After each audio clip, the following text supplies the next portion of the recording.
Engineering কিভাবে ওখানে যে বসছে সে কিন্তু একটা এজেন্ডা নিয়ে বসছে। সেই এজেন্ডাটা কি জানেন? আচ্ছা, কে জিতবে বলে আমি মনে ভাবতেছি, আমি ভাবতেছি জামাত জিতবে।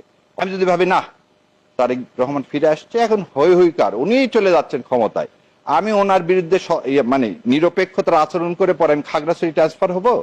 One of the presiding officer আমাকে এই কথা বলছে, ভাই আপনি এই কাজ করলেন কেন?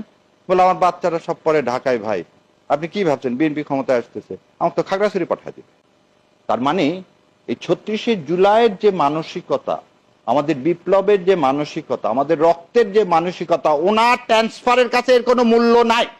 আপনি মানসিকতা পরিবর্তন করতে পারেনি, এদেরকে ধাক্কা দিয়ে ফেলে দেওয়া উচিত ছিল সেদিন। ইঞ্জিনিয়ারিং কিভাবে? প্রথম ইঞ্জিনিয়ারিং হয় হচ্ছে আইনের মাধ্যম। কিভাবে আইনের মাধ্যম হয়?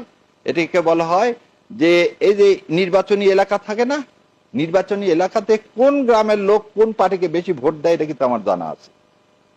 তা আমি দেখলাম যে পাশের গ্রামের 99% ভোট পড়ে হচ্ছে বিএনপির, আর এই পারে 2টা গ্রাম আছে যাদের 99% ভোট পড়ে জামাতের। অথবা এক কাজ করে, এখান থেকে একটা গ্রাম কেটে ওই পাশেরটার সাথে জোড়া দিয়ে দিই, তাহলে কি হয়ে যাবে, এখানে আর 99% হবে না, এখানে 45% হয়ে গেল। তো তুমি এক কলমের খোঁচায় 1% কি অমিট করতে পারতে না? না, তুমি করনি, কারণ তোর উদ্দেশ্য খারাপ। সংবিধান শেখ হাসিনার, তাহলে নির্বাচন কমিশনার শেখ হাসিনা হয়ে যাবে, এবং হুদারা তাই করছে।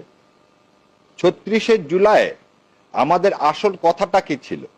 যে কোনো বৈষম্য থাকবে না, কোনো তাবেদারি থাকবে না, আমরা কারো পক্ষে কোনো এজেন্ডা বাস্তবায়ন করব না।